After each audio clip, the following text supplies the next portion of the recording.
തബലയിൽ വിസ്മയം തീർക്കാൻ ഇനി ഉസ്താദ് സാക്കിർ ഹുസൈൻ ഇല്ല. ലോക സംഗീതത്തിൽ അരനൂറ്റാണ്ടിലേറെ നിറഞ്ഞു നിന്ന ആ താളവിസ്മയം ഇനി ഓർമ്മ.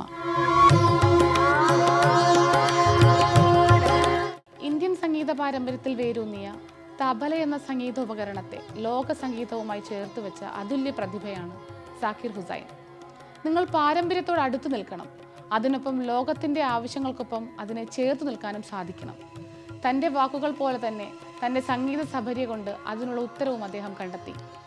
1951 മാർച്ച് 5 മുംബൈയിലാണ് സാക്കിർ ഹുസൈൻ അല്ലാ രഖ ഖുറൈഷിയുടെ ജനനം. 3-ാം വയസ്സ് മുതൽ സംഗീത അഭിരുചി പ്രകടിപ്പിച്ചു തുടങ്ങി.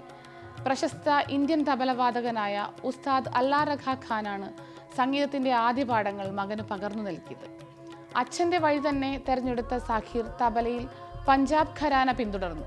തൻ്റെ 7-ാമത്തെ വയസ്സിലാണ് സരോദ് മാന്ത്രികനായ ഉസ്താദ് അലി അക്ബർ ഖാനോടൊപ്പം അച്ഛൻ്റെ പകരക്കാരനായി ആദ്യവാദനം. സംഗീതത്തിൻ്റെ പുതുവഴികളിലേക്കുള്ള തുടക്കം അവിടെ നിന്നാണ്. 12 വയസ്സ് മുതൽ കച്ചേരിയിൽ സജീവ സാന്നിധ്യമായി. ബോംബെ പ്രസ് ക്ലബിൽ 100 രൂപയ്ക്ക് തബല വായിച്ചു തുടങ്ങിയ 12 വയസ്സുകാരൻ പയ്യൻ ലോക സംഗീതത്തിൽ തൻ്റെ കയ്യൊപ്പ് പതിപ്പിക്കാൻ അധികകാലം കാത്തു നിൽക്കേണ്ടി വന്നില്ല. സിത്താർ വാദകൻ ഉസ്താദ് അബ്ദുൾ ഹലീം ജാഫർ ഖാൻ, ഷഹനായ് ചക്രവർത്തി, ബിസ്മില്ല ഖാൻ എന്നീ മഹാരഥന്മാർക്കൊപ്പവും സാക്കിർ വേദി പങ്കിട്ടു. 24 മണിക്കൂറും ചുറ്റും സംഗീതവുമായി ജീവിക്കുമ്പോൾ പിന്നീട് നിങ്ങൾക്ക് സംഗീതമല്ലാതെ മറ്റൊന്നും ചെയ്യാനില്ല എന്നാണ് അദ്ദേഹം തന്നെക്കുറിച്ച് ഒരിക്കൽ പറഞ്ഞത്. ആ വാക്കുകൾ വെറുതെ ആയിരുന്നില്ല. കൗമാരപ്രായത്തിൽ തന്നെ ആ മനുഷ്യൻ തബലയുടെ ഉസ്താദായി വാഴ്ത്തപ്പെട്ടു. സെയിൻറ്റ് മൈക്കിൾസ് ഹൈസ്കൂളിൽ വിദ്യാഭ്യാസം പൂർത്തിയാക്കി. പിന്നീട് മുംബൈയിലെ സെയിൻറ്റ് സേവിയേഴ്സ് കോളേജിൽ നിന്ന് ബിരുദം നേടി. വാഷിംഗ്ടൺ സർവകലാശാലയിൽ നിന്ന് സംഗീതത്തിൽ ഡോക്ടറേറ്റും സാക്കിർ ഹുസൈൻ നേടി. കോളേജ് പഠനം പൂർത്തിയാക്കിയതിനു ശേഷമാണ് സാക്കിർ ഹുസൈൻ സിത്താർ മാന്ത്രികനായ പണ്ഡിറ്റ് രവിശങ്കറിനൊപ്പം 1970 അമേരിക്കയിൽ കച്ചേരി അവതരിപ്പിക്കുന്നത്. അന്ന് 18 വയസ്സായിരുന്നു പ്രായം. വാഷിംഗ്ടൺ സർവകലാശാലയിൽ എത്നോ മ്യൂസിക്കോളജി വിഭാഗത്തിൽ 19-ാം വയസ്സിൽ അസിസ്റ്റന്റ് പ്രൊഫസറായി.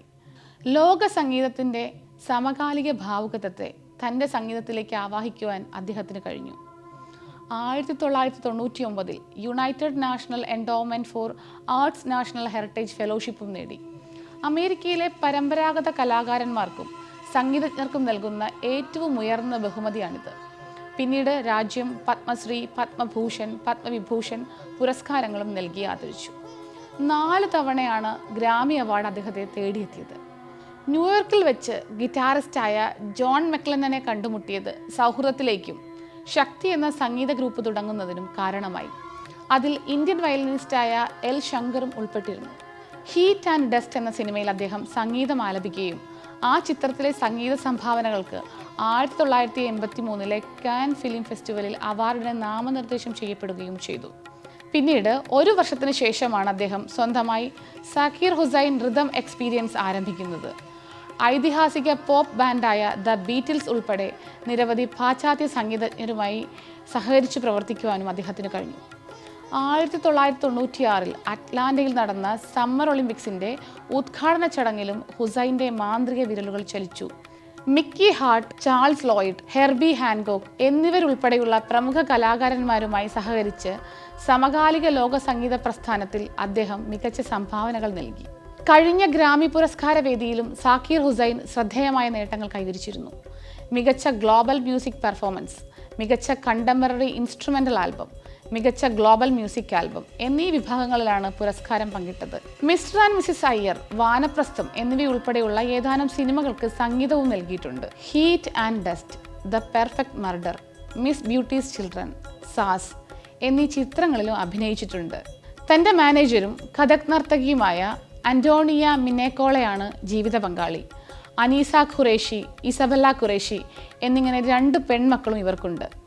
ദൈവത്തിൻ്റെ ആ വിരലുകൾ നിലച്ചുവെന്ന് സംഗീത ലോകം വിലപിക്കുമ്പോഴും അദ്ദേഹത്തിൻ്റെ സംഗീതം ലോകത്തോട് സംവദിച്ചുകൊണ്ടേയിരിക്കുന്നു.